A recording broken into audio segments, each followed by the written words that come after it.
Wala nang naniniwala kay Pangulong Bongbong Marcos Jr. Sa halip nga na igalang ay naging katawa-tawa na lang ito sa mata ng publiko sa tuwing magbibitiw ng pahayag. Ganito binira ng political commentator na si Ibi Hugalbot si Marcos Jr. Kasunod ito ng umano'y pagiging bukas ng Pangulo sa pakikipag-ayos sa pamilya Duterte. Ayon kay Hugalbot, hindi lang ito nakakainsulto sa mga Duterte, kundi malinaw ring pampabastos sa milyong-milyong Pilipinong sumusuporta sa kanila. Nakakatawa to, no?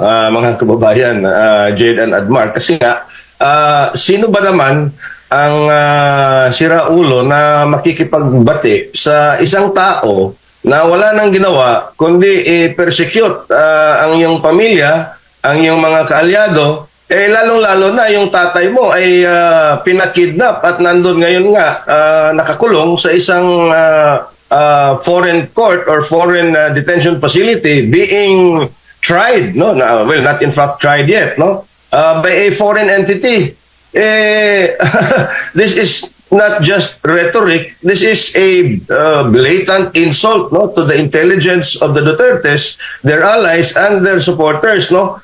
Giit ni Hugalbot, kung tunay na sincero si Marcos Jr. sa kanyang intensyong makipag-ayos, dapat ay magsimula ito sa pagpapauwi kay dating Pangulong Rodrigo Duterte na ngayon nakakulong sa The Hague, Netherlands. So, ang unang malakas na ebidensya na gusto niya makipagbati at ayaw na niya ng pamumulitika the last 3 years of his administration is pauwiin talaga itong si former President Duterte.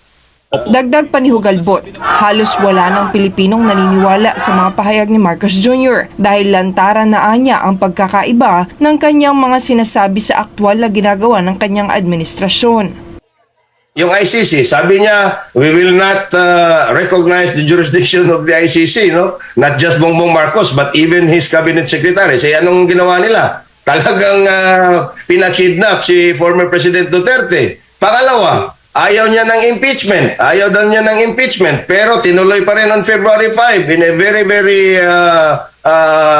surprising circumstance, no? Noong February 5. Sino yung unang pumirma sa impeachment complaint ni VP Sara Duterte? Di ba ang anak ni Bongbong Marcos na si Representative Sandro Marcos?